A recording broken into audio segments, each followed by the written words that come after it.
2021. And we are live. Calling numbers 313-778-7600. 313-778-7600 is the call-in number if you have a question or comment.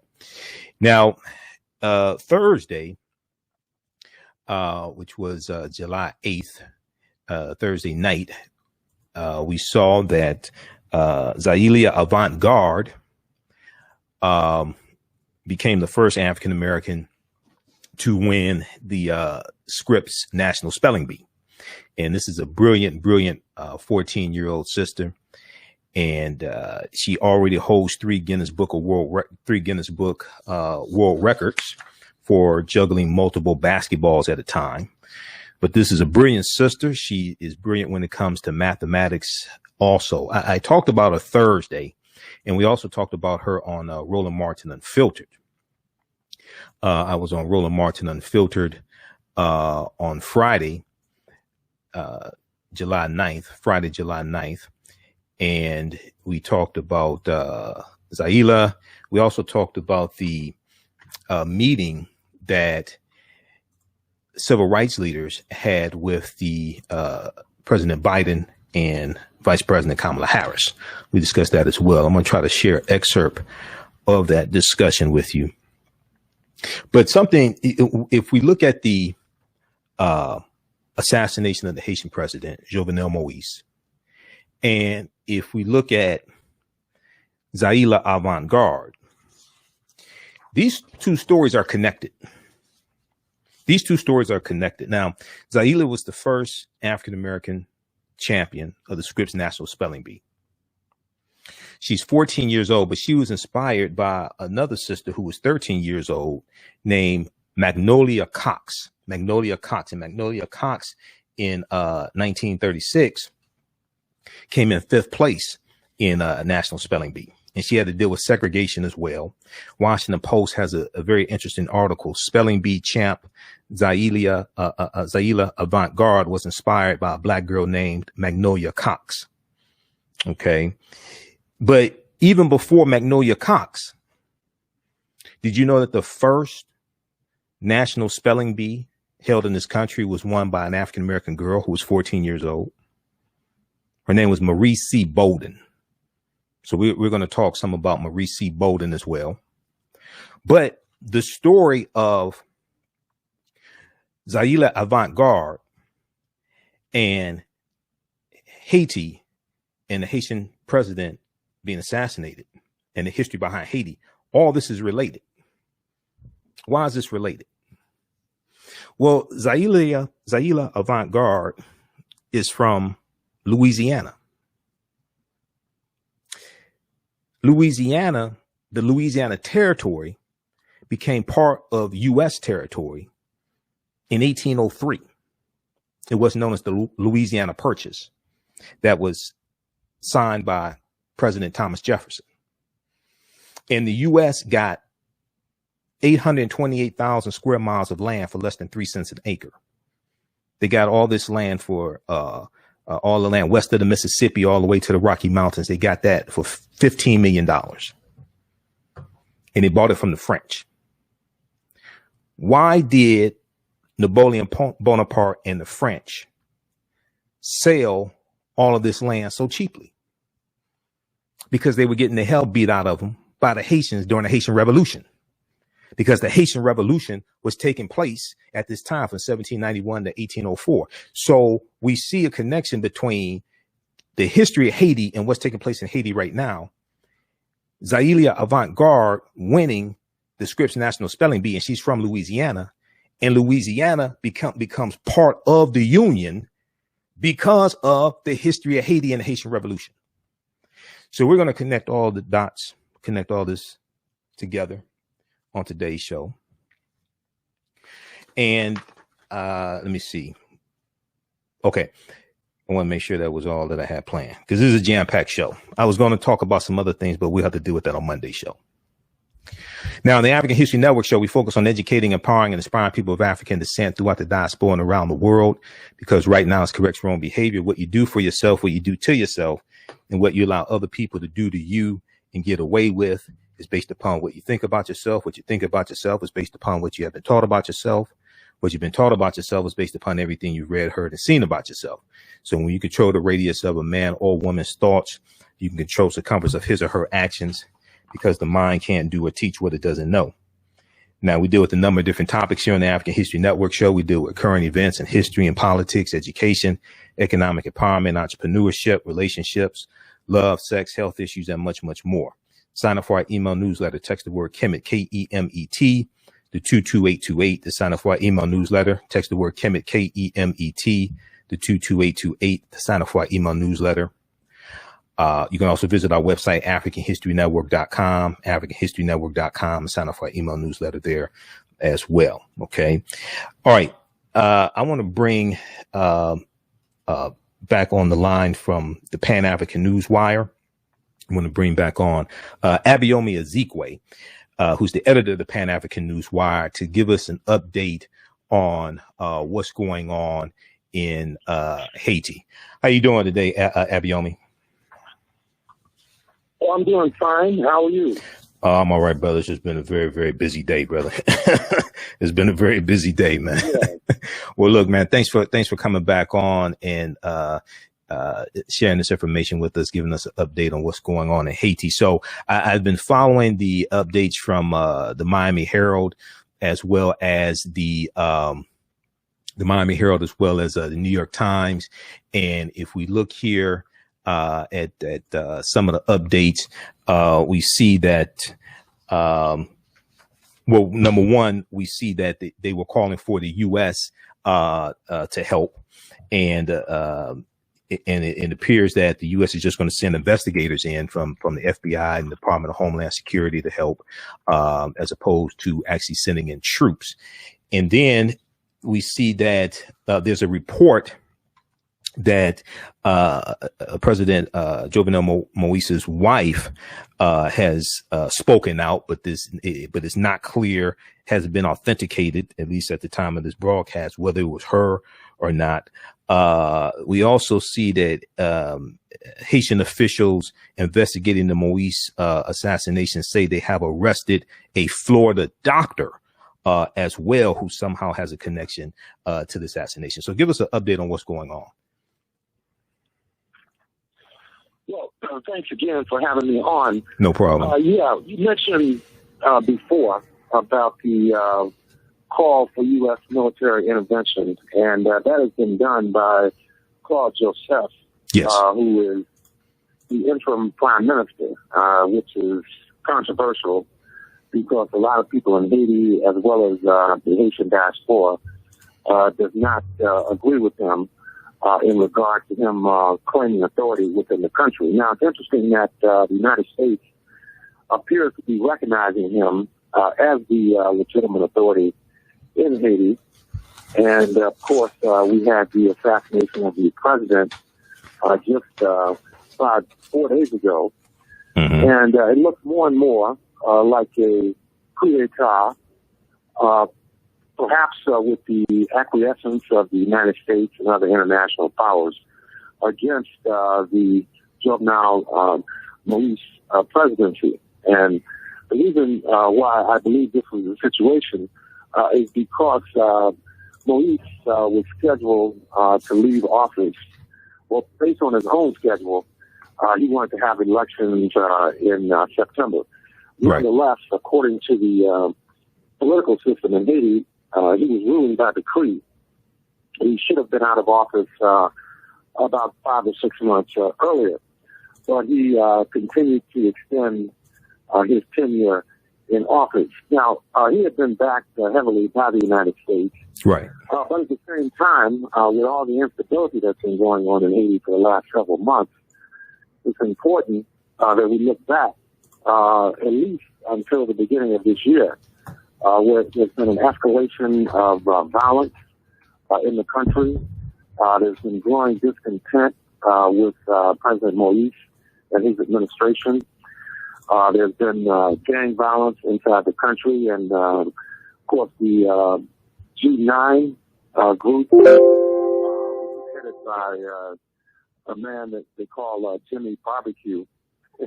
He's a former police officer in Haiti, sensibly turned gang leader. Okay. It's very interesting that he's declaring himself a revolutionary, but at the same time, it appears as if he was supporting the Maurice government. And even as of yesterday, I saw a news clip of him where he was saying that, although he didn't support Jovenel Maurice, that these foreigners who came into the country and assassinated him had no right to do so. The Colombians, according to news reports, many of them were former military personnel in the Colombian army, which we talked about Thursday, and has been a conduit for the United States imperialist interests in Latin America. They receive enormous amounts of resources from the United States, monetary resources. The U.S. supplies weapons and other tactical and diplomatic support to the Colombian government. They've been doing it for years because they want to stave off a revolutionary guerrilla movement which has been fighting for many years in Colombia. They want to prevent them from taking power. So it appears that this was an attempted coup. The coup, of course, would benefit in terms of personalities Claude Joseph. And although there's another prime minister, Henry Ariel, who was slated to be inaugurated, I believe, the day after the president was assassinated. And then, of course, there's Lambert, Charles Lambert, who is the senator in Haiti. And although there are 30 members of the Senate, only 10 are functioning at this point. Now, I don't know the exact reasoning as to why that is, but out of the 10, ostensibly 8 approved him to be appointed as the interim president. So, in essence, you have 3 different persons who are vying for political dominance. Exactly. Hey, let's do this, Abayomi. Just 1 second. Just 1 second. We're coming up here on a break. Hey, Jalen, I just sent you a clip. Just 1 second. I just sent you a clip from Al Jazeera. Let's play about 30 seconds or a minute of that clip, Jalen, as we and then we'll go to break. This is from Al Jazeera, and this gives an update also on what's going on. A sign of how scared people in Haiti are. A false rumor spread on social media that the U.S. was giving out visas. A massive crowd showed up at the embassy only to be disappointed. Faced with this reality, the Haitian people are left to themselves. They cannot go out. They want to go to safe places. When people heard the rumors saying that the U.S. embassy is giving exile to the people, they came. Haitian officials have asked the U.S. for more than that, a contingent of U.S. troops to help secure the country. We're not asking for the occupation of the country. We're asking for small troops to assist and help us. U.S. media reports the troops will not be deployed. Instead, they will send law enforcement to help with the investigation into the assassination of Jovenel Moïse. His widow, also injured in the shooting, sent this message on social media. You knew who the president was fighting against. These people hired mercenaries to kill the president and his family due to the projects for roads, electricity, drinking water supply, organization of the referendum and elections, for the final abolition of political transitions. The president has always believed in institutions and stability. Okay, yeah, pause it right there. We're coming up on a break here. That is from July 11th, 2021 from Al Jazeera. We're speaking with Abayomi Azikiwe, editor of the Pan-African Newswire. He's giving us an update on what's going on in Haiti. We'll continue this discussion on the other side of the break. You listen to the African History Network show right here on 9:10 a.m. Superstation, the Future Radio. I'm Michael Imhotep. We'll be back in a few minutes. Black on Purpose Television Network. Yes, Black on Purpose Television Network. All black, all positive, all the time. The largest black-owned streaming television network in the world. Bringing our people together worldwide. Controlling our messages, our stories, our way. Black TV the way it should be. Black music, Black history, and more. 30 plus channels, thousands of shows. Black on Purpose Television Network. Subscribe now. We all know the cannabis industry is headed toward an uprise in the past decade. What happens when there is a brand that brings this uprise in a blow? The cannabis industry welcomes her uprise. Hustle her hemp. Delivering excellence with pride is her watchword, and how you choose to embrace it makes it a priority. From cultivating rich cannabis into exquisite and tastefully finished CBD products to delivery, Hustle Her Hemp leaves no stone unturned. Hustle Her Hemp's mission is to empower women of color by building business and creating legacies, uniting beauty, health, and business. We are a pure definition of how we want the CBD industry to become in the future. While we are redefining innovation, we bring the same energy to improving the quality of life. Hustle Her Hemp is the new uprise.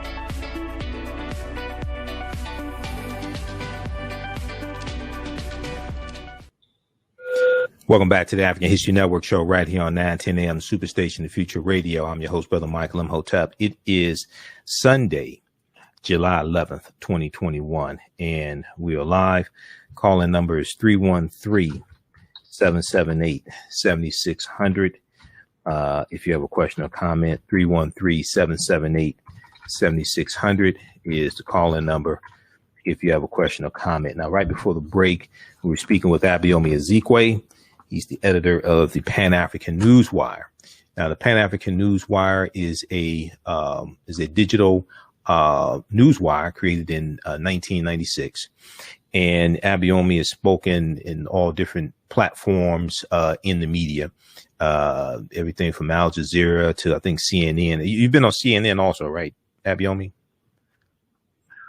No, no, I've never been on CNN. Okay, I know Al Jazeera. That's kind of funny. Yeah, Al Jazeera, yeah, definitely. But CNN, you know, they have certain people they have on and others they do not have on. Okay. Well, Abayomi is the editor of the Pan-African Newswire. It is an electronic press agency that was founded in 1998, I should say, founded in 1998. He has worked for decades in solidarity with the liberation movements and progressive governments on the African continent and the Caribbean.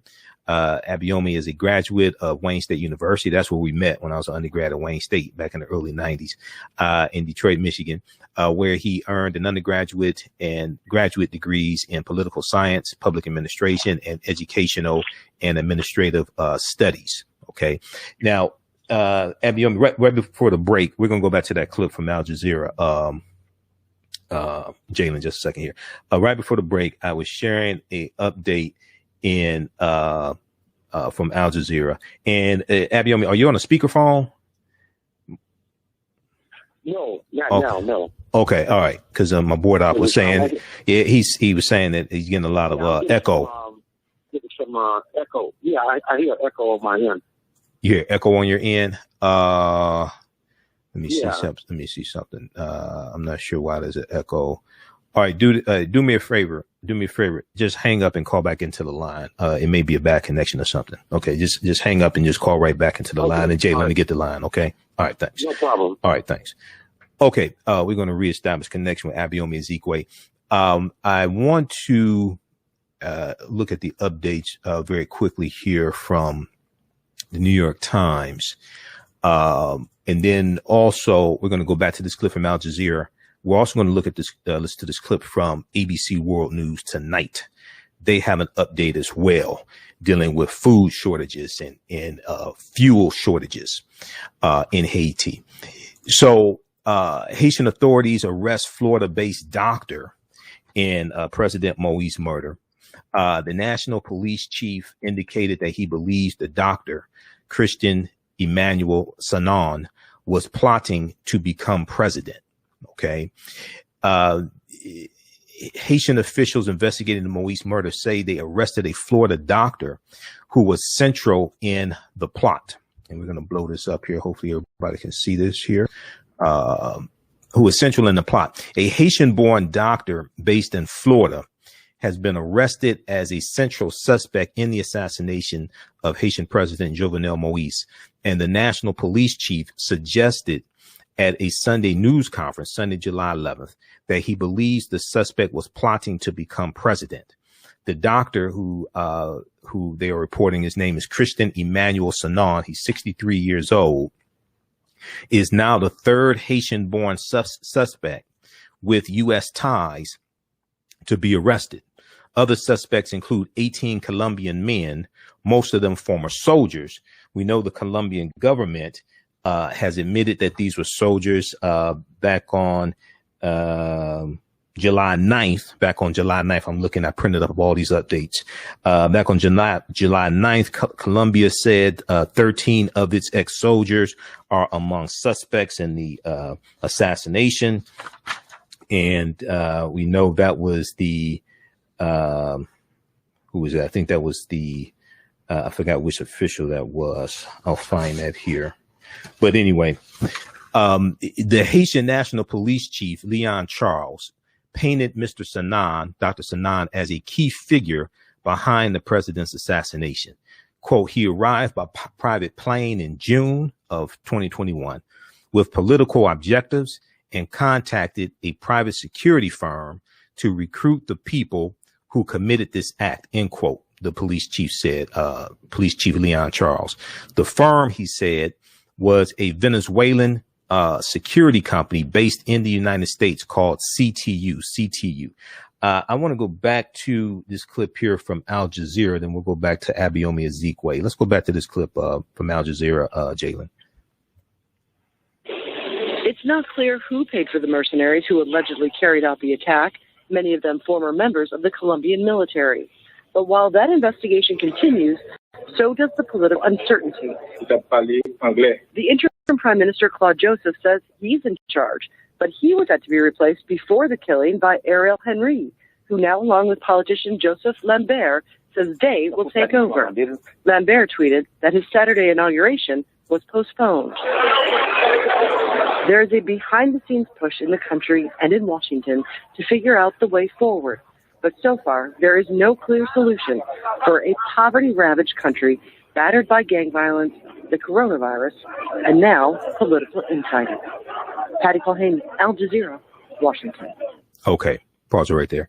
All right, so Abayomi, tell us what's going on here, and what do you know about the Florida-based doctor who's been arrested? All I've heard is just what you just played. Okay. Christian Emmanuel Sanon, 63 years old. They're claiming that he arranged to have these mercenaries come into Haiti, and along with two Haitian Americans. The Haitian Americans, according to press reports, are claiming that they were hired as translators, right, for the Colombians because they speak Spanish. But we'll have to see what evidence they have and what ties Christian Emmanuel Sanon has with elements in Haiti as well as the United States, because there's a lot of corruption, obviously, that has been going on in Haiti for a number of years. Right. A lot of the politicians that have been using their state positions to loot the national treasury. We could talk about the Petro-Caribe oil project that was being boasted by Venezuela, where they were able to supply oil to Haiti, and a lot of the money disappeared from the institution, over the last several years, and that caused a lot of unrest in Haiti since 2018. Right after the official recognition of juvenile police, there was unrest in the country, like massive rebellions, general strikes over corruption within the government, and the fact that there's very few opportunities for employment or business opportunities in the country, and the country is heavily dominated by U.S. Finance capital. Mm-hmm. So it's a very, very bad situation for the ordinary people who live in Haiti. And in terms of the gang situation inside the country, some of the Haitians that I've heard speak since Wednesday when the assassination took place are saying these are actually death squads. They wouldn't describe them as gangs. That this guy, Jimmy Barbecue, who heads this G9 Federation of Street Gangs, in fact, is a warlord, in their opinion. Okay. And as I mentioned earlier, he was connected with the former government of President Moise. Nonetheless, these issues have to be further investigated. And the U.S. government, and we talked about this Thursday, has a very sordid history of interventions in Haiti, and they have not benefited the Haitian people at all. So to have the president assassinated, and then the person who is designated, that is Claude Joseph, as interim prime minister. He was the prime minister, but his term was supposed to expire, right before the president, right after the president was assassinated. And he's being recognized by the U.S.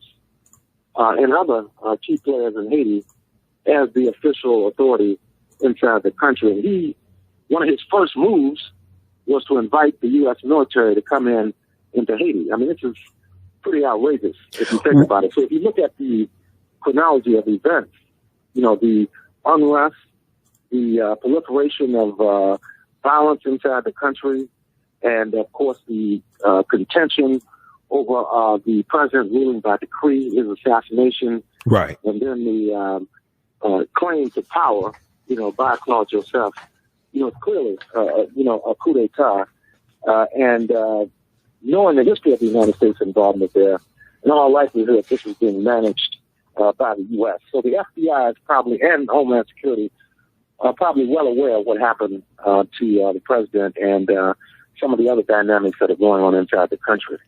Okay, so if we go to talking about that and talking about the U.S. Intervention, et cetera, and the cry for the U.S. to come in, and Claude Joseph wanted U.S. troops to come in to help stabilize the country. We know that a state of siege has been declared, which is equivalent basically to martial law. Okay, that was declared a couple of days ago. Yeah. But if we look at the update here, also from New York Times and other outlets are picking this up, Miami Herald reported on this as well. U.S. investigators will begin assisting Haiti in the hunt for president's assassins. A team of American government investigators is ready to begin assisting the investigation into the assassination of Haiti's president, a senior Pentagon official said Sunday, July 11th, while the White House and Pentagon are reviewing the Haitian government's request for troops to help secure the country, because this request went out a couple of days ago. There has been little enthusiasm for sending American soldiers or Marines to the country, to Haiti, but a team of FBI agents and Department of Homeland Security officials will assist the investigation into last Wednesday's killing of President Jovenel Moise of Haiti. John Kirby, the Pentagon press secretary, told Fox News. Kirby said on Sunday, July 11th on Fox News, quote, "I think that's really where our energies are best applied right now, helping them get their arms around investigating this incident and figuring out who's culpable, who's responsible, and how best to hold them accountable going forward," end quote. Now, Abayomi, we know that the U.S. occupied Haiti from 1915 to 1934. And we talked about the involvement that was dealing with John Bertrand Aristide and things like this in the past, former president of Haiti. What do you think, what role, if any, at this point, all things considered, what role do you think the U.S. should play right now regarding Haiti? I don't think they should intervene militarily. We've seen a disastrous history of U.S. intervention. Right now, Abayomi, when you say intervene militarily, what do you mean? Intervene how military? What do you mean? He's sending troops. Okay. To Haiti. Okay. They've done on many occasions. Yes. Yeah. They, you mentioned 1915 to 1934, where there was an occupation. Right. They instituted segregation in Haiti, and they were lynching people there. There was a guerrilla movement that came about called the Caicos, to fight against the U.S. Military occupation. And if you can look at what happened in 91 and 94. In 91, they backed the coup against Aristide. Mm-hmm. And then when the country deteriorated, they launched an invasion to reimpose them in power. Then 10 years later, they invaded again, France, the United States, and Canada, to overthrow Aristide again and exiled him to the Central African Republic. And he was not able to leave until the South African government, Thabo Mbeki, who was president at the time, offered him political asylum. And he was allowed to go to South Africa. And later he did return to Haiti. Interestingly enough, he is in Cuba now receiving medical treatment, apparently for COVID-19. This happened just a few days before the assassination of Juvenal Moise. So it probably was good that he was out of the country because his party, the Famille Labalas, is essentially banned in the country, and a lot of their activists have been killed, imprisoned, and driven into exile. So this could have been an opportunity to launch further attacks on him during this period. Okay, now, so we see right now, at least, we see the U.S. is not sending troops, okay? They're going to send a team of FBI agents and Department of Homeland Security officials that will assist the investigation into the assassination of President Jovenel Moise. Now, do you think they should send investigators? Is there a role that the U.S. should play, or the U.S. should just do nothing? What do you think? What do you think should happen? Well, we know the history of the FBI. Right. They're anti-black. The precursor to the FBI brought down Marcus Garvey in the 1920s. Right. We know what they did against people like W.B. Du Bois, Shirley Graham Du Bois, Alpheus Hunton, even going to the 50s with Martin Luther King, and of course in the 60s against Smith, the Black Panther Party. They came up with this notion of black identity extremism, and this was just 3 or 4 years ago. Mm-hmm. They wrote a whole memo on black identity extremism as being a threat to the United States. So who really can trust the FBI to do anything that is relevant to African people? They are heavily militarized, the FBI in this country. They're part of the Department of Homeland Security. We don't know what other agencies, government agencies within the Department of Homeland Security are accompanying the FBI to Haiti. In all likelihood, they're going to go there, do an assessment of the situation, and then make a recommendation to the Biden administration in regard to military intervention. The U.S. has a huge embassy in Port-au-Prince, the capital. Right. And we know the CIA is embedded in diplomatic personnel all over the world. Right. They have desks. They sit inside embassies. People have official cover. That's what they call it in the intelligence community. Although you may be an attaché or deputy ambassador, or even the ambassador, but in actuality, you're operating for the Central Intelligence Agency. So, I don't trust the FBI. I don't trust the Department of Homeland Security. The real solution to the problem is among the Haitian people themselves. There is no future in relying on the United States in regard to solving their internal problems. Okay, so the U.S. should stay out altogether. Should the U.S. send aid, or should they just stay out altogether? Now, should any other nations, regardless of whether they're African nations, should any other, whether it's Cuba, anything, should any other nations provide aid to Haiti? What do you think should happen? Yeah, I think they should, and it should be done on a multilateral basis. Who is they? But there needs to be safeguards. Who is they? Any country in Latin America. Okay. Any country in Africa. Even organizations inside the United States that are already doing charitable work in Haiti. Okay. Need to be empowered to address the current situation. That's what has to happen. But if they send in U.S. troops, the situation will only worsen. And we've seen there's considerable historical precedent for this. even in 2010, 11 years ago, when they had a massive earthquake in Haiti that killed approximately 200,000 people and displaced at least 1 million people, the U.S., under the guise of providing material assistance, sent troops again to Haiti. And a lot of the materials that were brought down, that were donated, were never distributed to the Haitian people, at least not distributed on an equitable basis. They had airplanes that went and dropped food in villages and in small towns, as if the people were animals, more or less.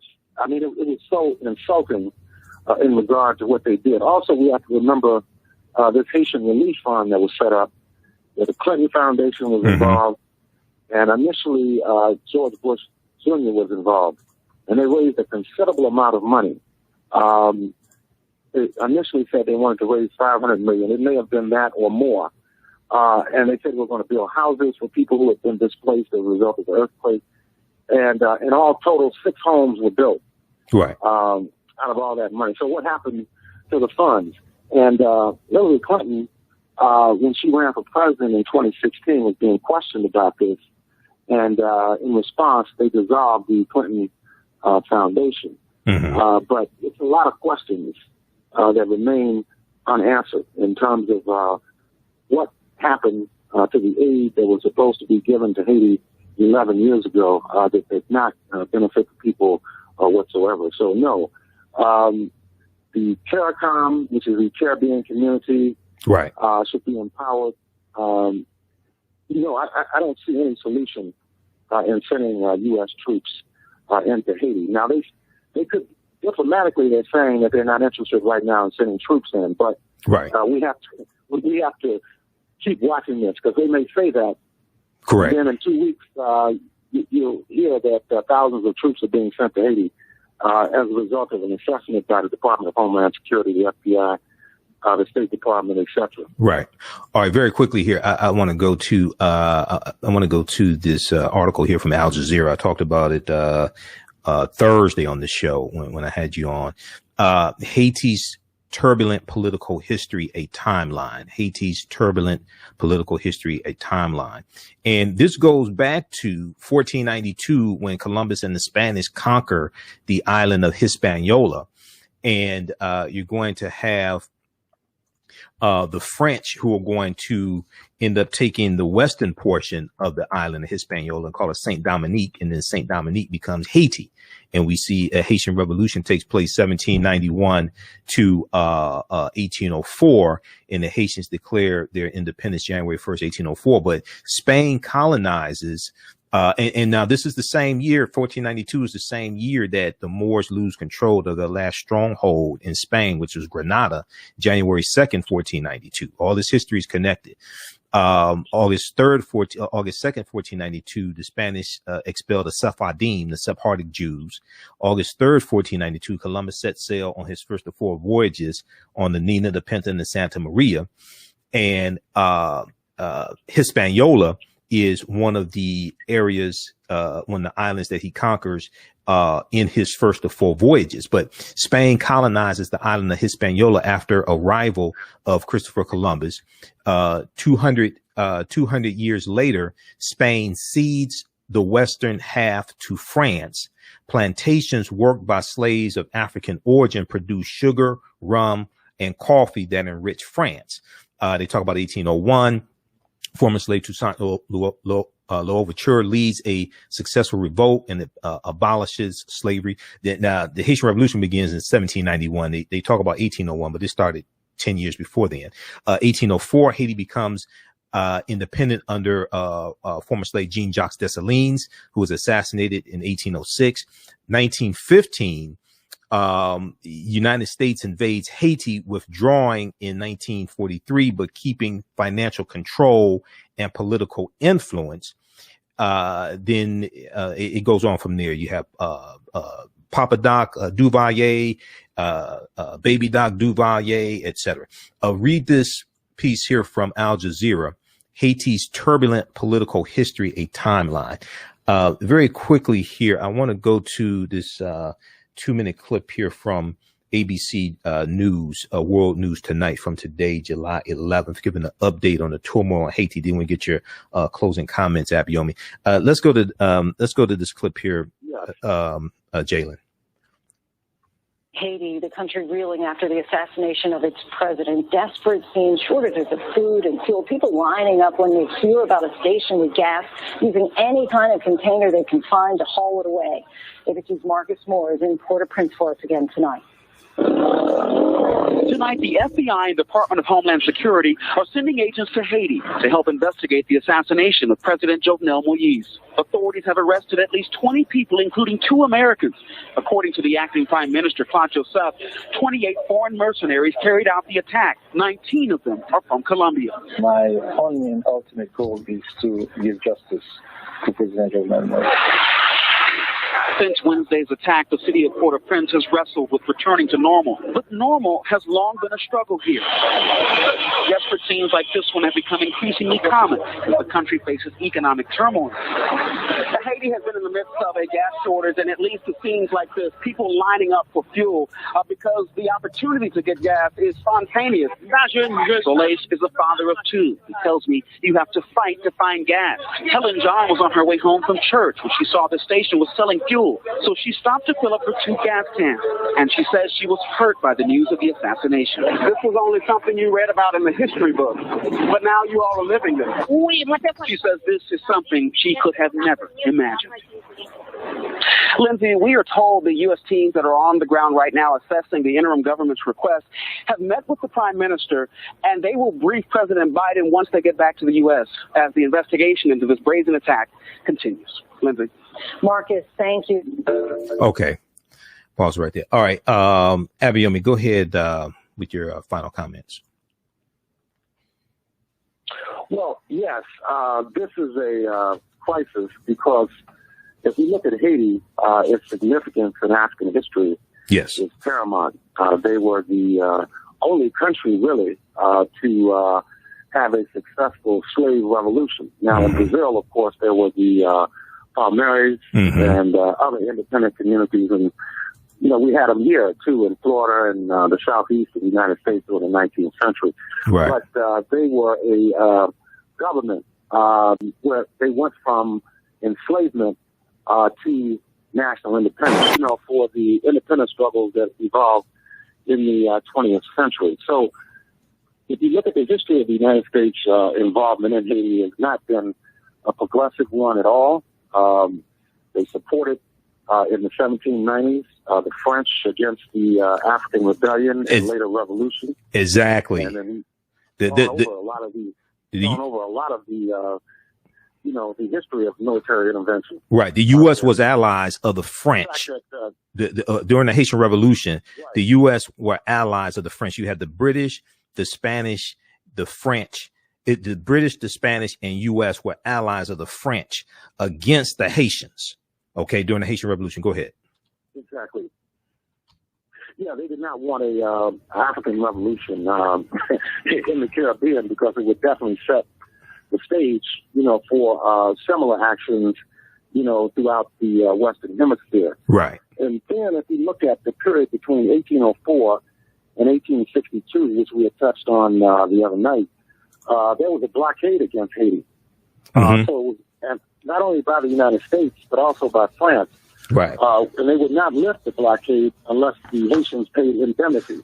So they wanted the Africans to pay for all these sugar plantations that were destroyed, all the plantations that were burned down in 1791 and after that period, before they would recognize them and allow them to conduct trade. So it's been a continuous effort to strangle Haiti, but it's a model for the African world in general. You know, even though you have independence, it doesn't necessarily mean that you're economically sovereign or economically independent. Look at the international banking system, the way it's set up. Right. They can pressure countries and cause them to overthrow governments, force them into famine and other national disasters and humanitarian crises. So, yeah, these are some of the elements that people need to take into consideration. Every time the U.S. goes in, just look at Libya, for example, the most prosperous country on the African continent 10 years ago. Right. They owed no money to the IMF and the World Bank. They had a sovereign wealth fund of over $170 billion. And the U.S. intervened, and all that money is gone. Same thing in Iraq. They stole like $9 billion out of the treasury. And they did the same thing in Haiti during the 20th century, between 1915, when they invaded. They took, all the national treasury and had total control over the economics of independent countries. So there's no reason to believe that they won't do anything different in 2021 if they intervene. So it's really up to the Haitian people to resolve their internal contradictions and to move towards the independent course of governance in the country. Very quickly here, I want to reference this article that we talked about Thursday from Forbes.com. In 1825, Haiti paid France $21 billion to preserve its independence. Okay, time for France to pay it back.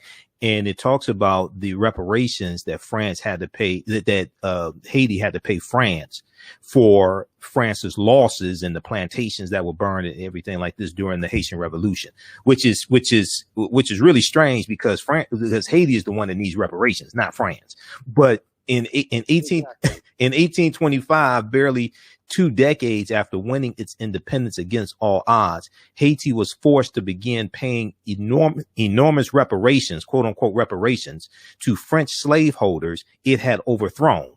Those payments would have been a staggering burden for any fledgling nation, but Haiti was not just any fledgling nation.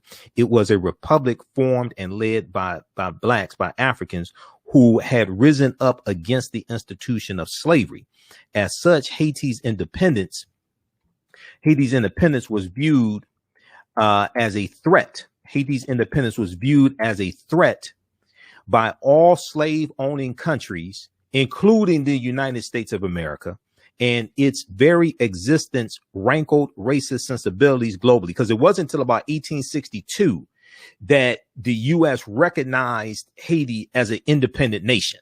Okay, because they did not want, and you had, like we said Thursday, it's believed that Nat Turner's mother came from Haiti. Nat Turner's mother's slave master fled Haiti in the 1790s and came to the U.S. and brought his slaves. And you're going to have this happening. You're going to have slave owners who flee Haiti and come to the U.S. And we're going to see in 1811 in Louisiana, the German Coast slave uprising of about 500 slaves. That was inspired by the Haitian Revolution. But the U.S. wanted to keep the news of the Haitian Revolution away from slaves here, because they didn't want it to spark slave revolts. Okay. Thus Haiti, tiny, impoverished, and all alone in a hostile world, had little choice but to accede to France's reparations demands, which was delivered to Port-au-Prince by a fleet of heavily armed warships in 1825. Very quick, we only have a couple minutes here left before the break, Abayomi, but go ahead and let people know how they can read the Pan-African Newswire, how they can support you all as well, if you have a Cash App, PayPal, anything like that as well. Yeah, you can log on to panafricannews.blogspot.com. That's panafricannews.blogspot.com. I also have a Facebook page under my name, Abayomi Azikiwe. Okay. There's also a Pan-African Newswire Facebook page. And there's also a radio program, the Pan-African Journal Worldwide Radio Broadcast. We broadcast twice a week. I'm also on Twitter as well as Instagram, so you can reach me on all those platforms. And just inbox me, to find out how you can help and support the work that we're doing. Okay, no problem. All right, Abayomi, man, thanks for coming on, and we'll reach out to you soon and bring you back, okay? All right, no problem. All right, have a good day. All right, peace. Bye. All right. Okay, that's Abayomi Azikiwe, editor of the Pan-African Newswire. We're coming up here on a break. When we come back, we'll talk about civil rights leaders from legacy civil rights organizations met with President Biden and Vice President Kamala Harris regarding voting rights and the For the People Act. They met this past week. And also we'll talk about Zaila Avant-garde, 14-year-old African-American girl, first African-American girl to win the Scripps spelling bee, but not the first African-American to win a national spelling bee. The African History Network show, 9:10 a.m. Superstation. We'll be back in a few minutes.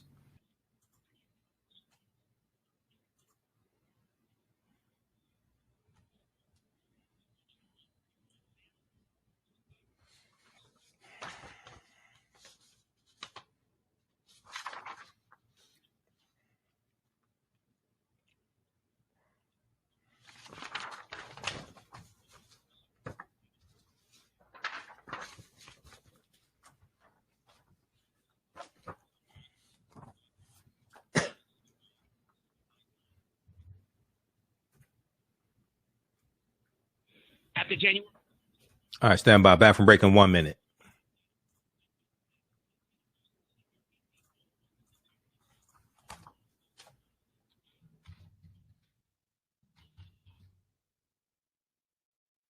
FDF Farmington Hills, Detroit, 9:10 a.m. Superstation, a division of Adele Media. The views and opinions expressed on any program are those of the producers and or the persons appearing on the program and do not necessarily reflect the views and opinions of 9:10 a.m. Superstation or Adele Media.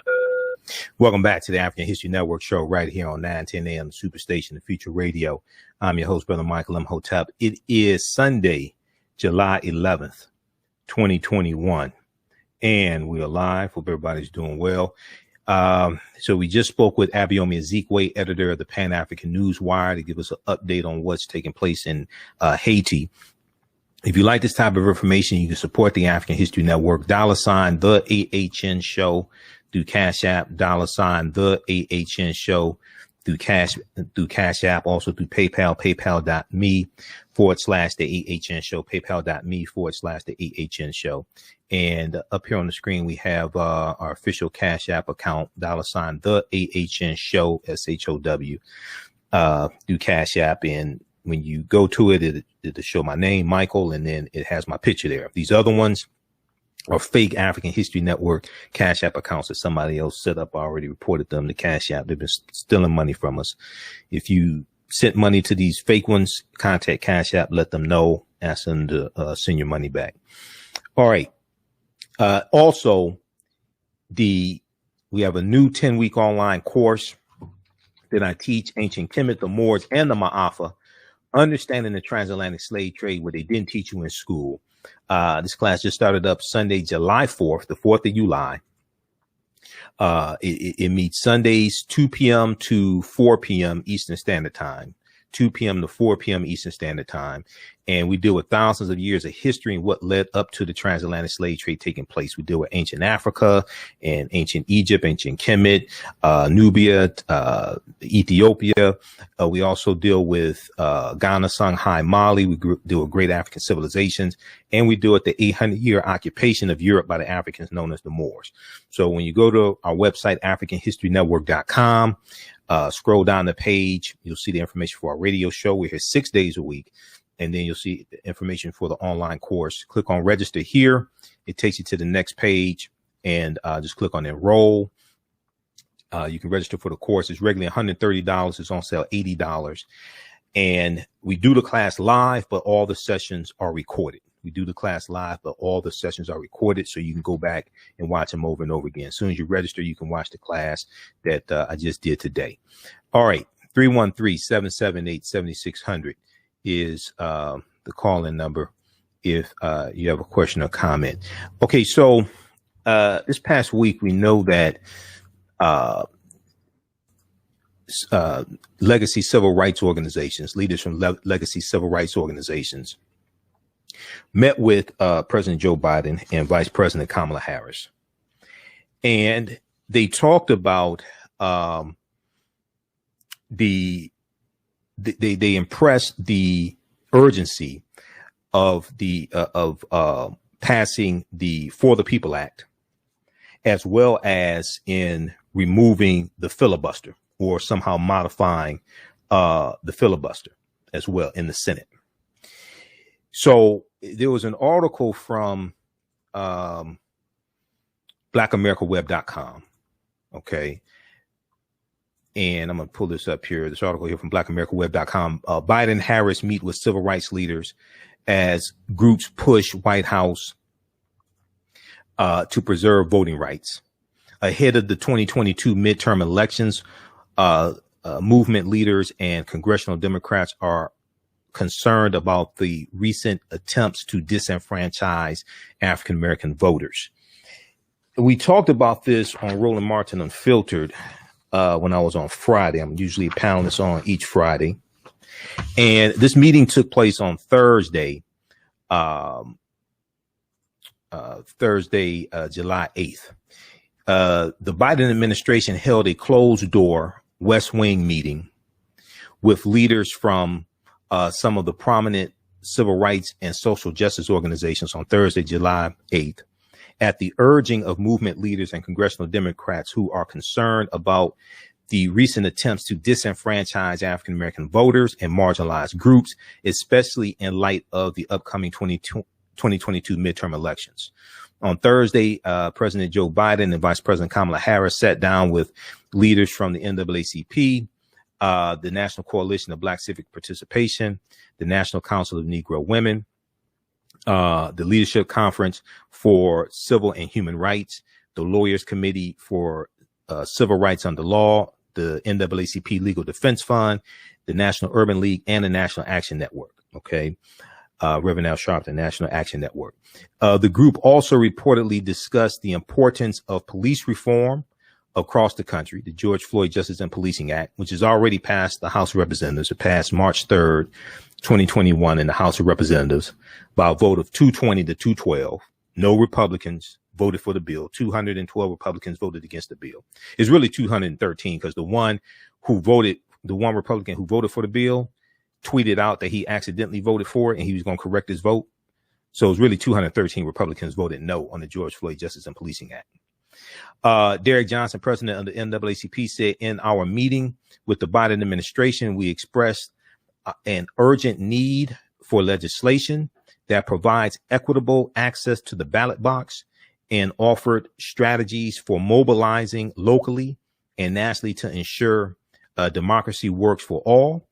Now, Vice President Kamala Harris was appointed by President Joe Biden to oversee the White House's work on extending and preserving voting rights. OK, she was at Howard University on Thursday and announced a distribution of $25 million to help in this effort also. OK, we're going to go to that clip from Roland Martin Unfiltered in just a second here, Jalen. Okay, now she was at Howard University, her alma mater, on Thursday, and she unveiled a $25 million expansion of the Democratic, the DNC's, Democratic National Committee's I Will Vote initiative, which addresses voter suppression. Voter suppression. She said this campaign is grounded in the firm belief. She said this campaign is grounded in the firm belief that everyone's vote matters, that your vote matters. We want to help to make sure your vote is counted. And that is because our democracy is strongest when everyone participates. Now, read the rest of this article here from blackamericaweb.com. We'll post a link here on the thread of the broadcast. On Roland Martin Unfiltered on Friday, July 9th, Roland spoke with two people who were actually in the meeting. Janetta B. Cole of the National Council of Negro Women, and she's national chair of the National Council of Negro Women, and also Melanie Campbell, president and CEO of the National Coalition of Black Civic Participation. All right. Now, also White House reporter April Ryan says that President Joe Biden talked about getting closer to ending the filibuster and his increased confidence that the voting rights bill will pass. I want to go to an excerpt of this interview that Roland did with Janetta B. Cole and Melanie Campbell. Then he goes to his panel for response, and I'm on the panel, and you definitely want to hear what I said. Let's go to this clip, Jalen. And impact others. Every time they try to do something to hurt us, we know historically it will hurt them, but unfortunately it will hurt us more. But the issue here, Dr. Cole, is simple. There are two senators who've made it clear that they are not going to end the filibuster. And so the question is, this pressure, is it going to be targeting Sinema and Joe Manchin, Kristen Sinema of Arizona, Joe Manchin of West Virginia? I mean, the arguments that Melanie laid out, we have made, we have heard, numerous people have said it. The reality is this here. There are two Democratic senators who are refusing to end the filibuster.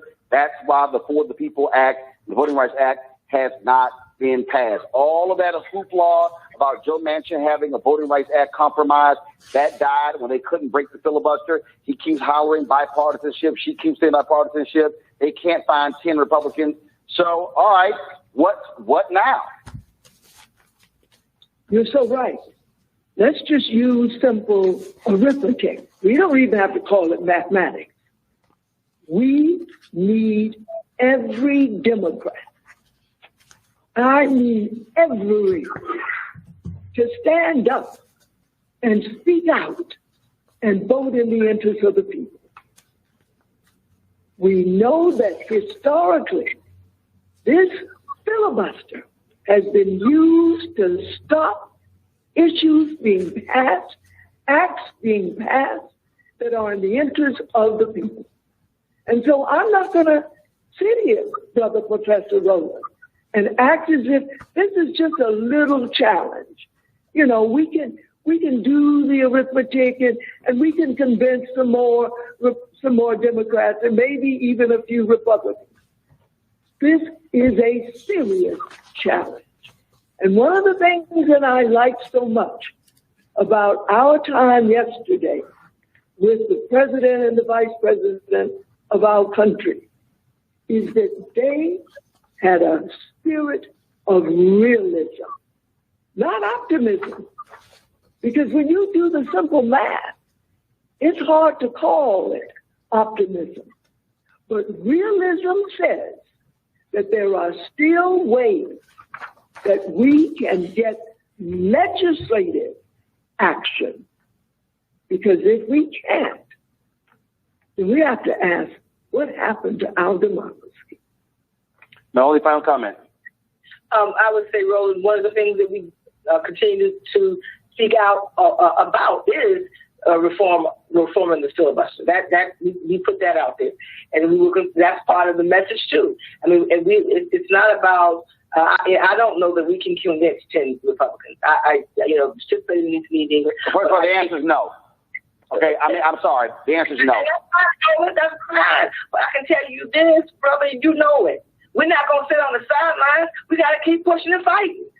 It's like that's the bottom line. But on the fight, pressure. But on the fight, did y'all press President Biden to put more pressure on Sinema and Manchin?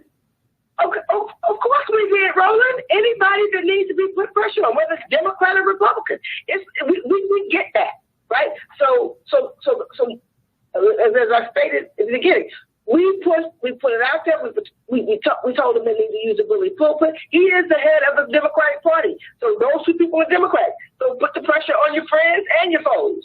But also, I don't think we can just do it through the normal process of just sausage making, which is why it's important that we all do what we can to push and get the people.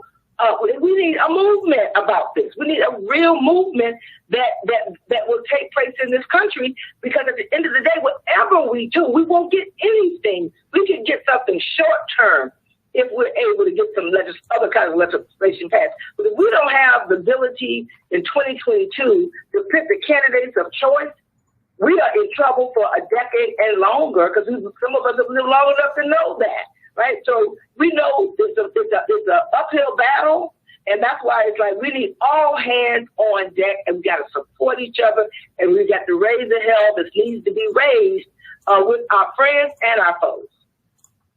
Dr. B. Cole, Melanie Campbell, we certainly appreciate it. Thanks a lot. Thank you, Roland.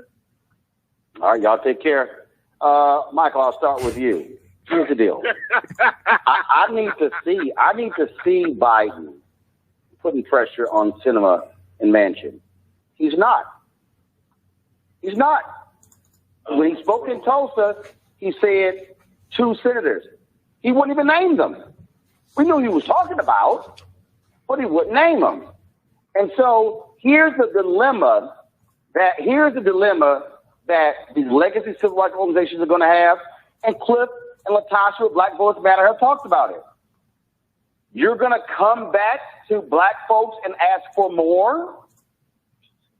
What argument can be made that you got control of the House, you got control of the Senate, you control the White House, and you still can't get a voting bill passed? Roland, I'm going to try to be as respectful as I can. I saw press conferences yesterday. I saw interviews with people that were in the meeting, and I know I'm 50, and I think my hearing is going out, so I thought I ain't hear what I heard, but I got earbuds on right now. Listen to them. So I respect the sister. I think we need less love vote and more Amistad slave revolt.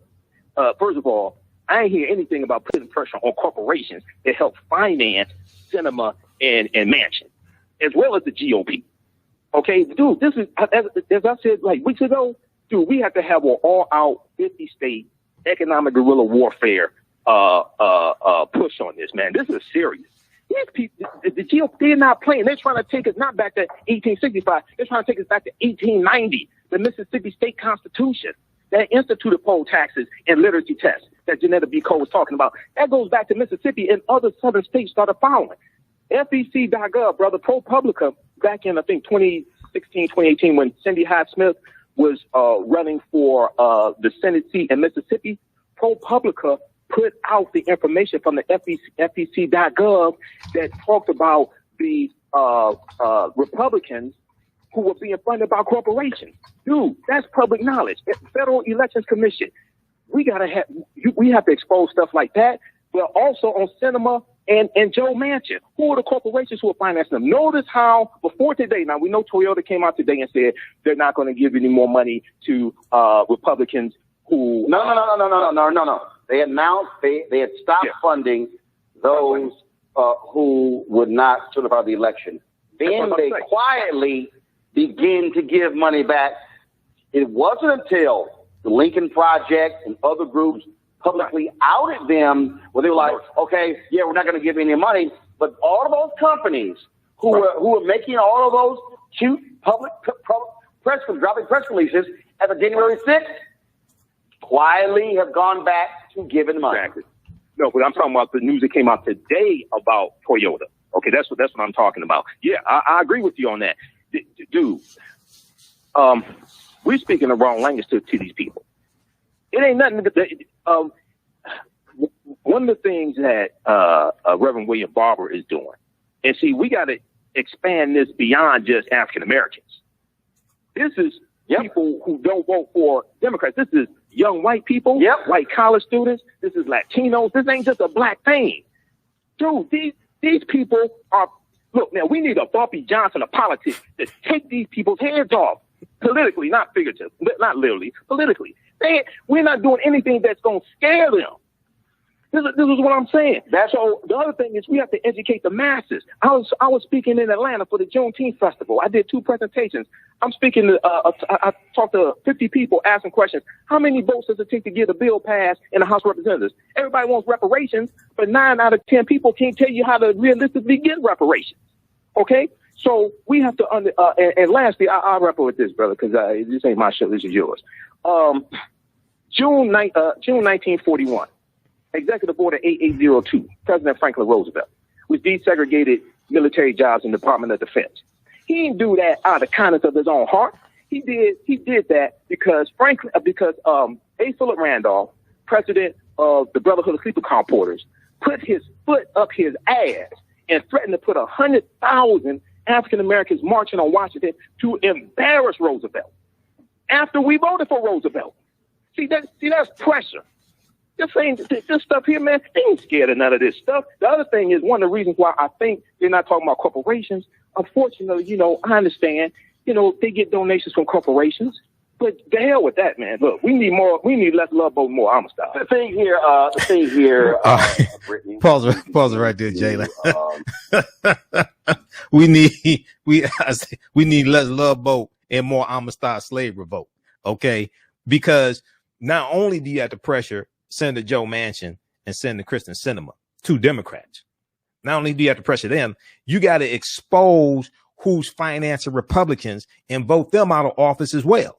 All right. Now, when you go back and look at Executive Order 8802 and A. Philip Randolph, okay, and him threatening to put 100,000 African Americans marching on Washington to embarrass President Roosevelt, there was a demand backed up by a threat.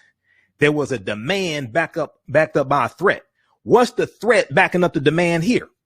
Okay, we'll talk about this on the other side of the break. You listen to the African History Network show right here on 910 AM, the Superstation, the Future Radio. I'm Michael Imhotep. We'll be back in a few minutes. Hi, I'm Joel Wilson, President and CEO of JCW Computer Consulting, LLC, a technology implementation firm with over 20 years of satisfying customers. We offer a full spectrum of industry top-tier branded services. We are an authorized partner or reseller for Lenovo, Zoom, T-Mobile, Microsoft 365 and Surface tablets, Google Workspace, Acer, Asus, Samsung, PCmatic security software, and many more. Our online store features laptops, Chromebooks, computers, printers, accessories, and software. Businesses, take advantage of our free 1-hour Zoom tech consultation and know we offer top nationwide high-speed internet service providers, voice over IP, and cellular phone services. Home users, don't miss our current in-stock Chromebook inventory. Please visit us at jcwcc.com or call 215-879-6701. Gain knowledge in minutes from insightful summaries of progressive and socially conscious books. Blacklisted gives you access to curated content that'll satisfy your curiosity to learn and understand different perspectives. Empower yourself through inspirational and actionable ideas. It's easy to read or listen to on the go. Blacklisted. Empower yourself. Start your free trial today. 910, the Superstation, the oldest radio station in town since 1922. Welcome back to the African History Network show right here on 910 AM, the Superstation, the Future Radio. I'm your host, Brother Michael Imhotep. It is Sunday, July 11th, 2021, and we are live. I want to remind you, you can still register for the 10-week online course that I teach, Ancient Kemet, the Moors, and the Maafa, Understanding the Transatlantic Slave Trade, what they didn't teach you in school. We have a new class that started up on Sunday, July 4th, the 4th of July. And as soon as you register, you can start watching the course content. You can watch the first two classes because I just taught class number 2 today. And we do the classes live. It takes place Sundays, 2 p.m. to 4 p.m. Eastern Standard Time. And even though the class is live, all the sessions are recorded. So you can go back and watch them over and over again as well. Okay. So visit our website, AfricanHistoryNetwork.com, AfricanHistoryNetwork.com. And when you scroll down the homepage, we have the information there. We'll post a link here also so you can register for it. You can use this information with your children as well. I would say the course content is PG-13. Okay. I would say it's PG-13. I don't do a lot of cursing and yelling and screaming, and it's not vulgar or things like that.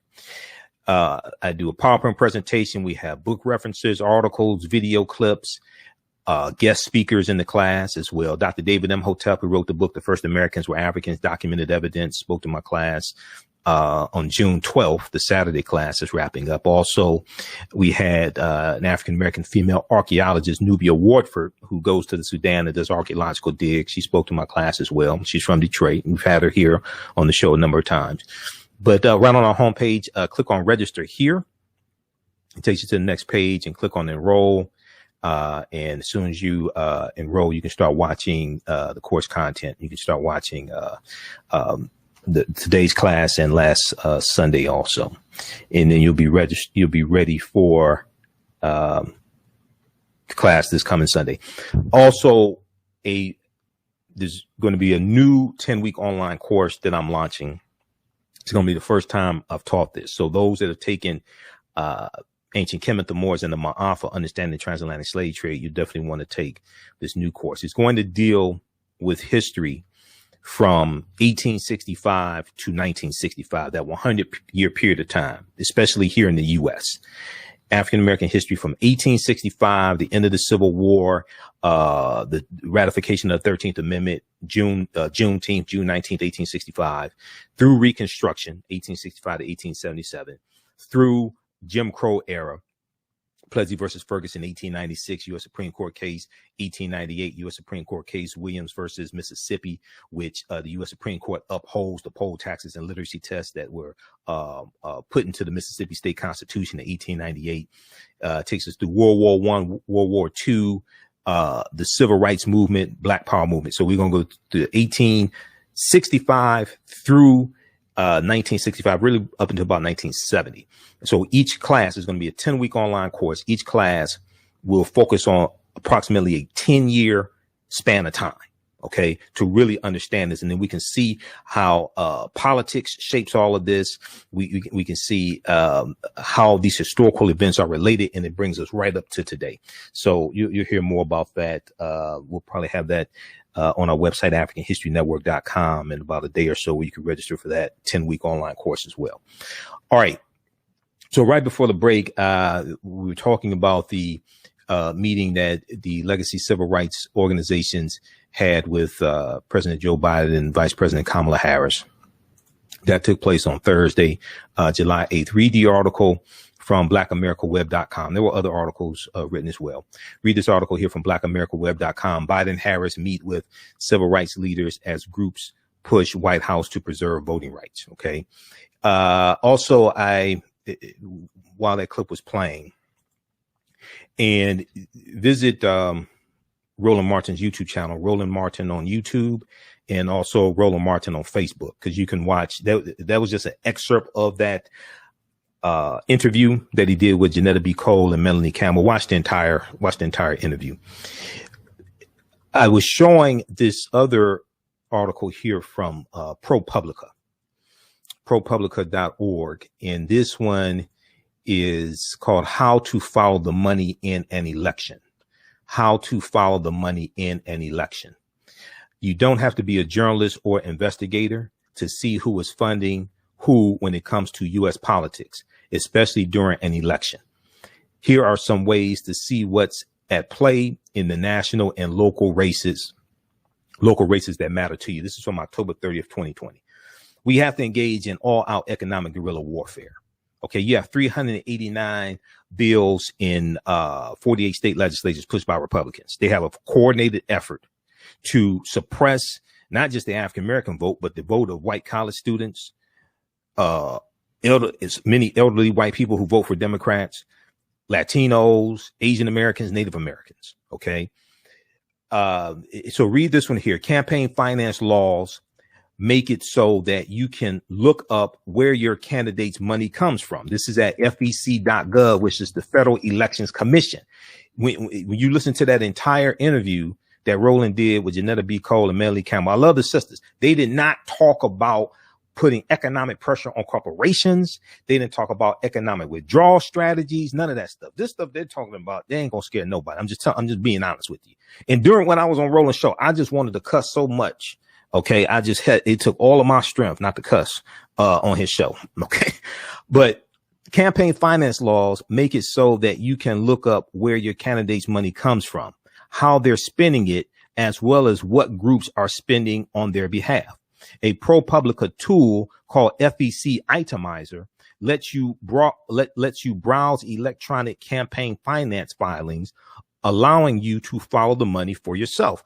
So ProPublica was the one that put out the article back when Cindy Hyde-Smith, things back in 2018, Cindy Hyde-Smith, the public hanging woman from Mississippi, was running for the Mississippi Senate seat, okay, U.S. Senate seat. And it came out, it was published that corporations that financed her, okay, they were donating money to her. Then the corporations, when they got exposed, because all this is public information, this ain't secret. It's the Federal Elections Commission is the federal government, okay? Anybody can go. I've been to the website, and you can look up anybody running for a seat in the House of Representatives or the U.S. Senate or president, and you can see it shows you who donated to them and the corporations that donated to them, how much they donated, all this stuff. We should be putting all out economic pressure on corporations that finance Kristen Sinema of Arizona, Joe Manchin of Virginia, but also Republicans as well, especially Republicans that were involved in the incited the January 6th insurrection. See, it's like, there's a difference between activity and productivity. There's a difference between activity and productivity. There's a difference between swinging, hitting the air, and swinging, actually trying to hit somebody, knock somebody the hell out. There's a difference. A lot of times we confuse activity with productivity. All right. So check this out from ProPublica, how to follow the money in an election. And then also visit fec.gov. Okay. We'll probably talk about this some more this week. I want to get to these other stories, but first we're going to go quickly to the phone lines. We're going to talk about the spelling bee in just a minute. And the first national spelling bee was won by an African-American girl. We're going to talk about that history as well. Let's go quickly to the phone lines. Let's go to line one. We had James in Virginia. James, welcome to the African History Network show. Thanks for calling. Thanks for holding. Go ahead with your question or comment. We lost James. Okay, lost James. Okay, call back. All right. So this past week, we had all this take place in the same week. Assassination of President Jovenel Moise in Haiti, and then also we had Zaila Avant-garde, this 14-year-old phenom who is not just brilliant when it comes to spelling and brilliant when it comes to doing complicated math, but she holds 3 Guinness Book of World Records for juggling multiple balls at the same time. Okay. She's a brilliant sister. I watched a number of interviews with her as well, but this past week we see Haiti in the news, and then also we see Louisiana, because she's from Louisiana, and Zaila is from Louisiana, and we know that Louisiana was French territory, but Louisiana becomes territory of the U.S. in 1803 because of the Louisiana Purchase of 1803. And the Louisiana Purchase of 1803 happens because France has to raise money. France and Napoleon Bonaparte have to raise money because they're getting the hell beat out of them, and rightfully so, by the Haitians during the Haitian Revolution. So because of the Haitian Revolution and what those Africans did in Haiti, beating the hell out the French, this allows the U.S. to acquire 828,000 square miles of land for less than 3 cents an acre in the Louisiana Purchase of 1803. I want to go to this clip here from NBC Nightly News from July 9th, 2021. 14-year-old makes history as first African-American spelling bee champion. Let's go to this clip.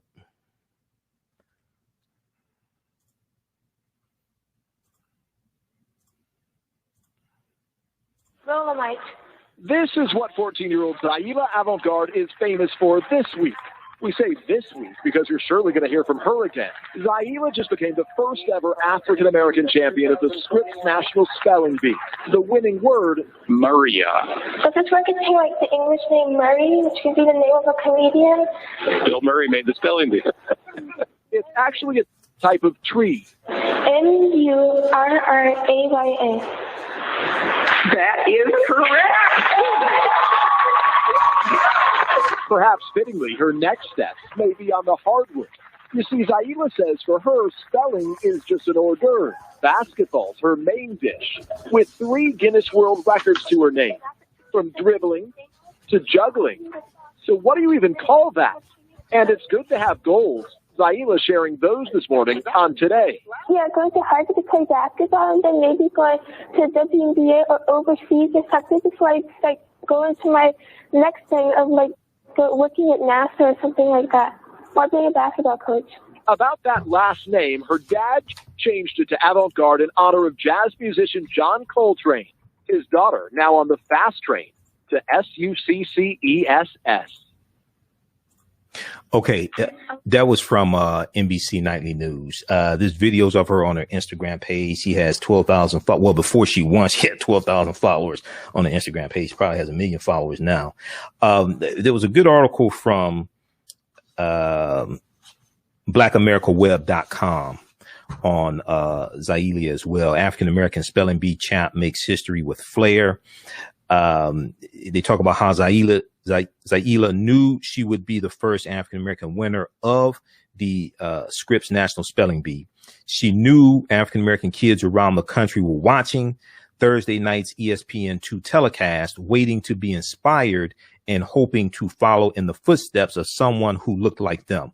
She even thought of Magnolia Cox, C-O-X, Magnolia Cox, who in 1936 became the first African-American finalist at the Scripps Spelling Bee and was not allowed to stay in the same hotel as the rest of the spellers because of segregation.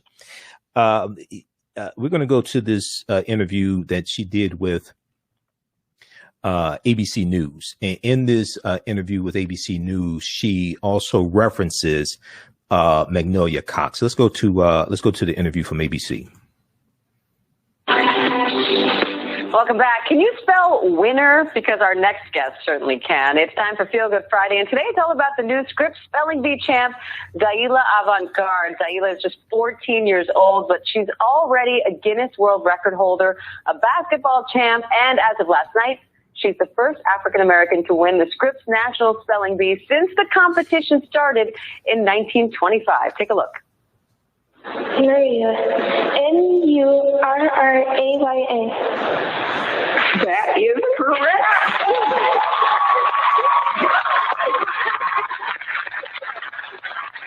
And Zaila's here with us now to tell us all about that historic moment. Zaila, thanks so much for being here, and a huge congratulations to you. Thank you. So what went through your head when you heard them give you the word Maria? Were you nervous, or did you know that you had it at that point? The first thing that went through my head is basically like a song from the Lost in Translation track, Too Young, which is like why I asked my question about like Bill Murray and stuff, because like I've always associated that word with Bill Murray's name. So Too Young is like a song from that soundtrack of Lost in Translation. So that's literally the song that started going through my head when I got that word. That's a really interesting technique that you use. So when you started hearing the song and picturing the word, did you know like, okay, I've got this now? Oh yeah, the second I heard it, I knew it. That's how I am at work usually. I get the word and I know it immediately. So talk me through this prep, because it sounds like you have a pretty specific strategy for how to remember all of these words and how to spell them all. So what does an average day look like going into this? How do you prepare? The main reason that I can remember all these words is because basically, even though I do 13,000 words a day, like I can't remember. I don't remember all those words. So what I do is like I kind of think of it as like a mental filing cabinet under term roots. And so roots are like the parts of a word that when put together make a whole word, like say tube effect. And it has the tube, meaning tube, in it. And so I know that root, and that's how I immediately put it together. And that's kind of, it's like a building block, kind of. And that's like a big part of how I do this. And like when I study, I just, like I said, do 13,000 words a day, which takes about 7 hours. And I have tutoring lessons with my tutor, Coach Schaefer Ray, who was a runner-up in, I believe, 2015. And Sneha Ganesh, who was also a runner-up in a different year, and her mother, Vijaya. So how did you get into this? What attracted you to spelling? Was this something that you were just good at initially and decided to explore, or was there something else about it? I've always been kind of good with words and stuff. Like I've read like 1,000 books, like over 1,000 books, I'm sure at this point. And because I'm really into reading books and stuff, just words in general. So the spelling was kind of like an outcropping or like an outgrowth of like my love of words. You made history last night as the first winner from Louisiana and the first African-American winner since the competition started in 1925. What does that mean to you? That means a lot. To be the first African-American winner is like a really big thing to me because I'm definitely hoping. I've always been a bit surprised that there were no winners, even though there was someone back in the 30s, I believe, who her name was Magnolia Cox, and she got 5th place in the spelling bee. Through segregation, her mother couldn't even come to the hotels and stuff. But when I came, my parents could come to the hotels and stuff. So I'm hoping a lot of people see me and maybe think about going into spelling and general, just education in general.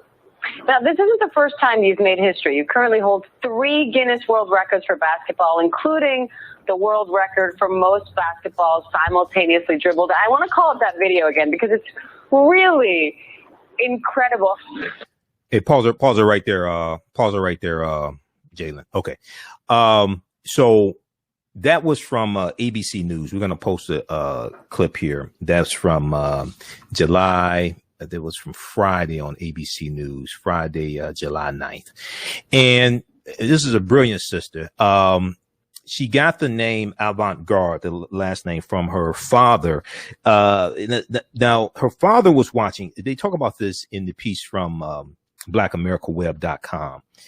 Her father, first of all, she has only been competing in spelling bees since she was 12 years old. She's 14. Okay. Usually, they'll start, much younger, 5, 6 years old, things like this, but she started at 12 and she's national champion at 14. But, many of top Scripps spelling bee spellers start competing as young as kindergarten.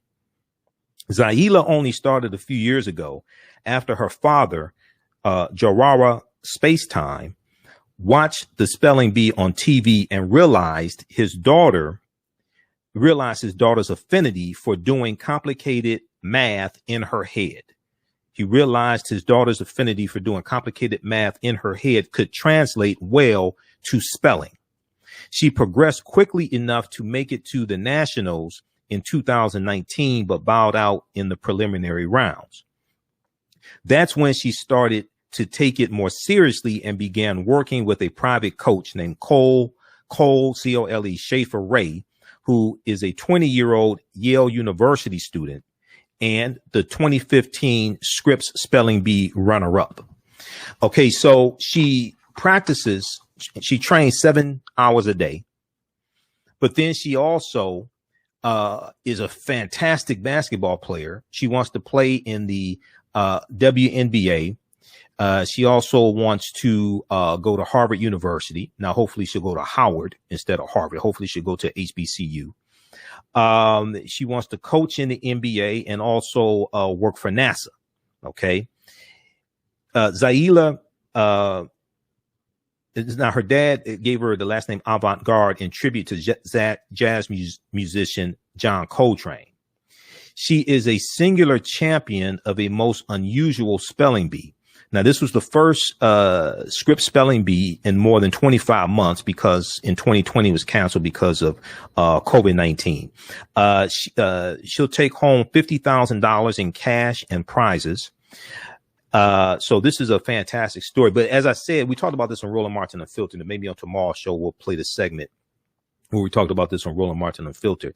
I said this type of genius that she has, all of our children have it. They just need the right teachers, the right love and affection from parents, etc., to bring this out of them, the right support. She got support from her parents, rightfully so. So a lot of this credit, we also have to give it to her parents as well, her mother and her father also. She is a basketball prodigy who has appeared in a commercial with Stephen Curry, and owns 3 Guinness World Records for dribbling multiple balls simultaneously. She's from Harvey, Louisiana, and Louisiana is connected to the Haitian Revolution. We're going to talk about that here in a minute. Okay. There was also a good article here from NOLA.com. NOLA.com. Louisiana teen is more than a spelling bee finalist. She's a 3-time world record holder. So I want to go to this article here from the Washington Post. We're going to go to that clip from MSNBC dealing with the spelling bee, Jalen. Spelling bee champ Zaila Avant-garde was inspired by a black girl named Magnolia Cox. This is why. Now, she mentioned Magnolia Cox there in an interview with ABC News. And Magnolia Cox is mentioned in the article from blackamericaweb.com. Okay. About 3,000 people jammed into Union Station in Akron, Ohio on the evening of Sunday, May 24th, 1936. A military band played. A young man led some of the crowd in cheers. Others burst into song. They were all awaiting the arrival of an unlikely hero, a tall and slender 13-year-old black girl named Magnolia Cox. The shy 8th grader was Akron's spelling bee champion. A month earlier, Magnolia, M-A-C-N-O-L-I-A-C-O-X. A month earlier, Magnolia Cox had stood on the stage at the city's armory with 50 other children, the top scorers on a written spelling test. After 24 rounds, there were 2 spellers remaining. After 37 rounds, there were still 2 spellers remaining. Finally, Magnolia Cox emerged victorious with the proper spelling of sciatica, S-C-I-A-T-I-C-A, and voluble, V-O-L-U-B-L-E. Magnolia Cox became one of the first 2 African-American children to qualify for the Scripps National Spelling Bee, held annually in the nation's capital. The other was 15-year-old Elizabeth Kinney of New Jersey, who was also bound for Washington, D.C. Okay, so this talks about the history of Magnolia Cox. Now, there was, before Zaila became the first African-American to win the Scripps Spelling Bee. Before her, there was another spelling bee, another national spelling bee. So Scripps is not the first national spelling bee. Okay. The first national spelling bee was held by the National Education Association. In 1908, the National Education Association spelling bee was won by an African-American girl named Marie C. Bolden. Marie C. Bolden became the first African-American to win a national spelling bee. I want to go to this clip here from the week on MSNBC with the week on MSNBC, and they talk about the what impact did a spelling bee have on you, but they talk about Marie C. Bolden and the controversy. This win by this African-American girl from Cleveland created racial controversy, and it created national headlines. Let's go to this clip.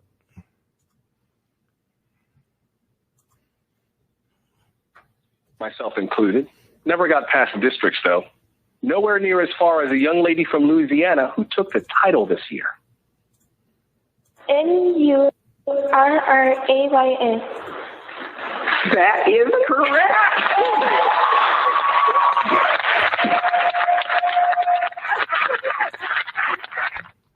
On Thursday, Zaila Avant-garde won the Scripps National Spelling Bee. Miss Avant-garde fought through words like elevenses, querimonious, solidunculate, and her winning word, Maria. Her prize, $50,000 in cash.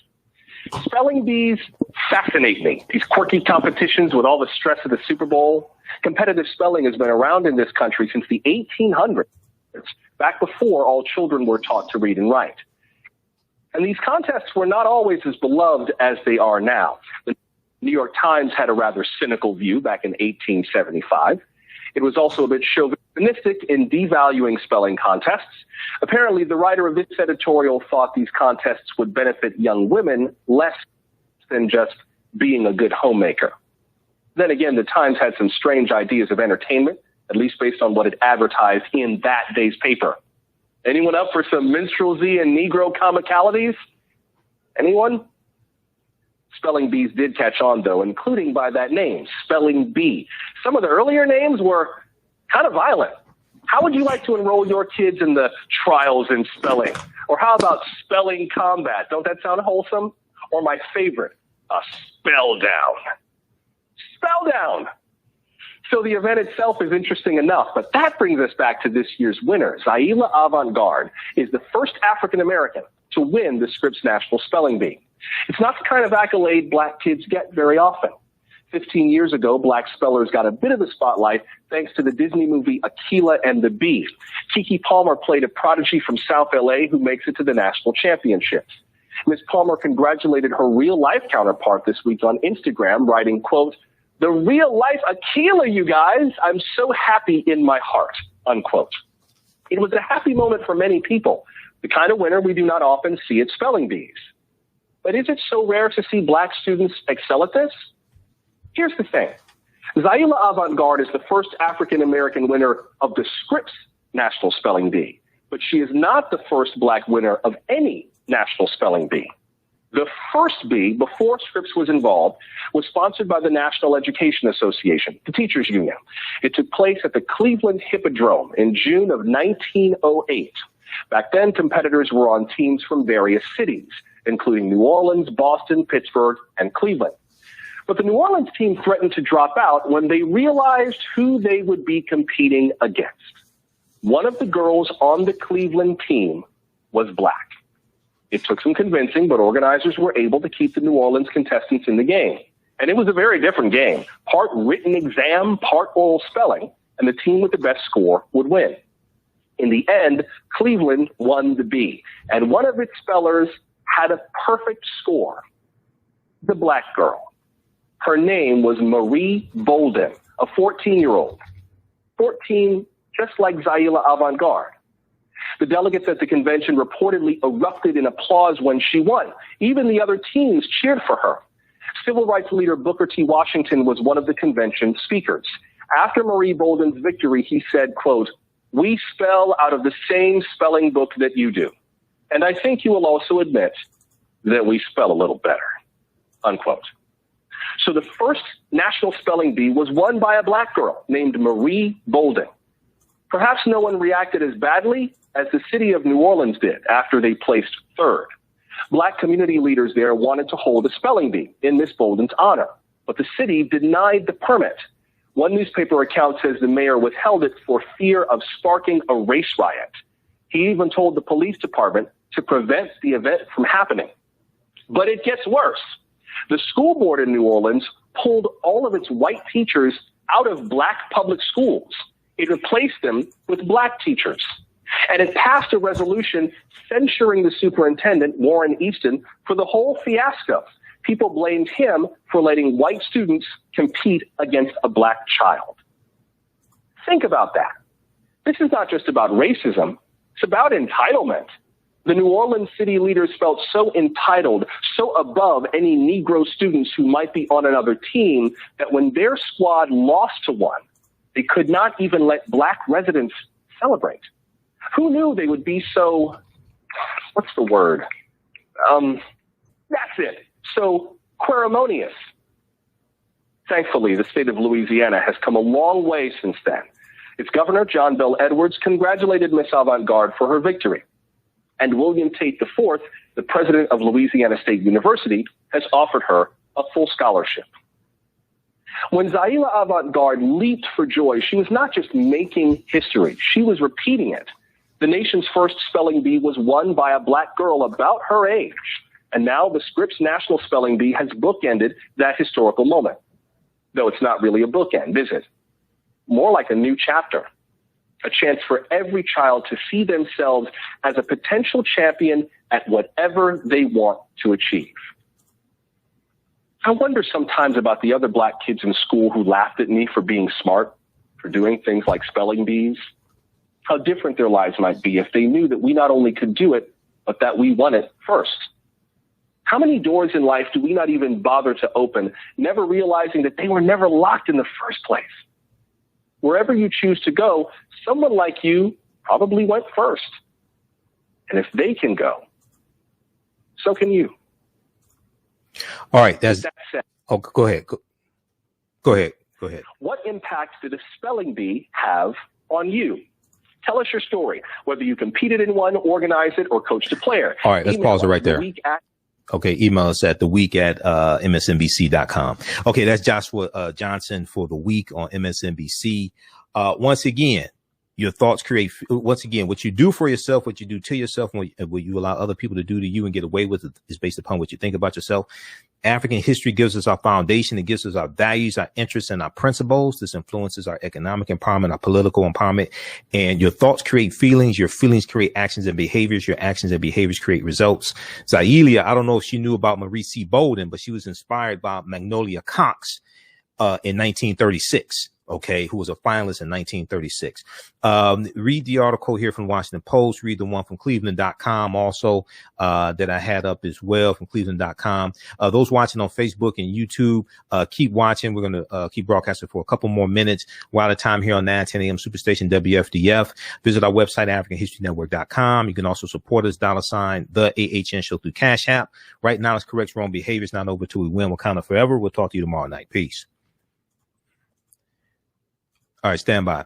Okay. All right, everybody. Let me disconnect that call. Okay, so read this article here from Cleveland.com.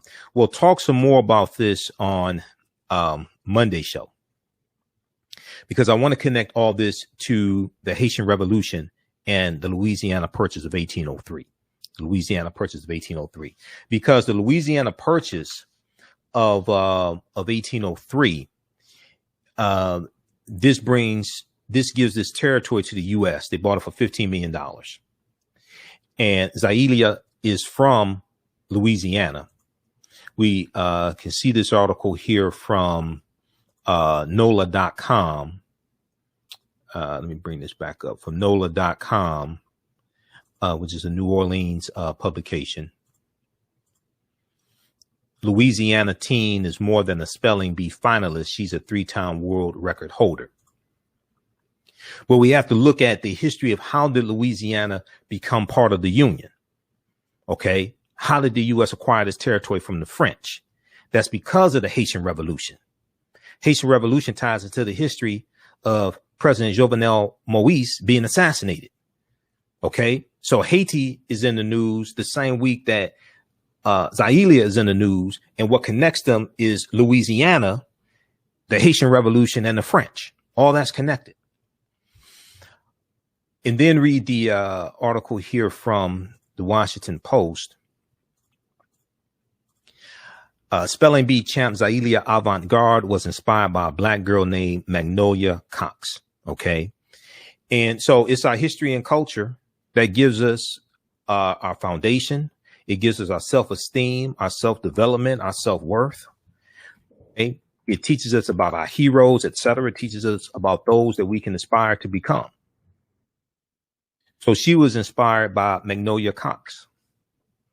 A lot of people did not know about Marie C. Bolden. Okay, I didn't know about Marie C. Bolden. Okay, and 1908, Marie C. Bolden wins the first national spelling bee. Okay, she becomes. If we look at this article quickly here from Cleveland.com, 17 years before the first ever Scripps National Spelling Bee, a 14-year-old Cleveland girl created headlines and racial controversy around the world by winning a spelling bee championship. Marie C. Bolden achieved a perfect score in a test of more than 100 words as part of the National Education Association's annual meeting in Cleveland. Okay, that's the teachers union. Marie C. Bolden. She helped Cleveland's team win first place against 8th grade teams from all over the country at Cleveland's now defunct Hippodrome Theater. Pittsburgh took second, New Orleans took third, and because Marie Bolden was African American, the event caused furor in New Orleans, which still lived under Jim Crow racial segregation laws. This is 1908. This is the same year as the Springfield, Illinois race riot in 1908, which precipitated and helped to initiate the founding of the NAACP in 1909. In 1908, NEA, National Education Association organizers invited the nation's cities to send 8th grade teams to participate in a spelling bee at its convention, according to a radio interview conducted by Warren E. Hicks, who's a former Cleveland assistant school superintendent who ran the event. Now, the 34 cities did so, including Boston, Buffalo, Cincinnati, New Orleans, and Pittsburgh. Warren C. Hicks said that when the New Orleans team learned Cleveland's team included Marie C. Bolden, it threatened to leave the competition. Okay. All right. So read the rest of this article here. This is from Cleveland.com. Cleveland girls' spelling victory created racial controversy, national headlines in 1908. Okay. She was the first African American to win a national spelling bee. This was before the Scripps spelling bee. All right. Be sure to register for the 10-week online course that I teach, Ancient Kemet, the Moors, and the Maafa, Understanding the Transatlantic Slave Trade, what they didn't teach you in school. We deal with thousands of years of history and what led up to the transatlantic slave trade taking place. I'll post a link here on the thread of the broadcast. We have the information at our website, AfricanHistoryNetwork.com, AfricanHistoryNetwork.com. We do the class live. All the sessions are recorded. You can go back and watch it over and over again, even if you miss class. So the Sunday class meets at 2 p.m. to 4 p.m. Sundays, 2 p.m. to 4 p.m. I just taught a class today.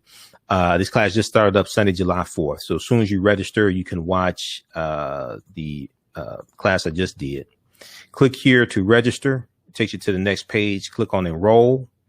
And as soon as you enroll, you can start watching the content. The class is regularly $130. It's on sale $80. Also, if you like this type of information, you can support the African History Network, $TheAHNShow through Cash App, $TheAHNShow through Cash App, and then also through PayPal, paypal.me/TheAHNShow, paypal.me/TheAHNShow. So we're here 6 days a week. This helps us keep doing the research, stay on the air, keep broadcasting. We have the information right here. We're on Monday through Friday, 11 p.m. to midnight Eastern Standard Time, and then Sundays 9 p.m. to 11 p.m. Eastern Standard Time. And I have a new online course that I'm putting together. You'll hear about that this week. It's going to deal with history from we'll look at history from 1865 to 1965. Okay. History from 1865 to 1965. And it's going to be 10 weeks. It'll meet one day on the weekend. I think Saturdays, because I'm already doing a Sunday class. I think it's going to meet on Saturdays. And each class will break down this 100-year plus period of time into approximately 10-year increments. Okay. So it's going to be fantastic. All right. Remember, at the African History Network, we focus on educating, empowering, and inspiring people of African descent throughout the diaspora and around the world, because right now it corrects wrong behavior. It's not over till we win Wakanda forever, and we'll talk to you tomorrow. Peace.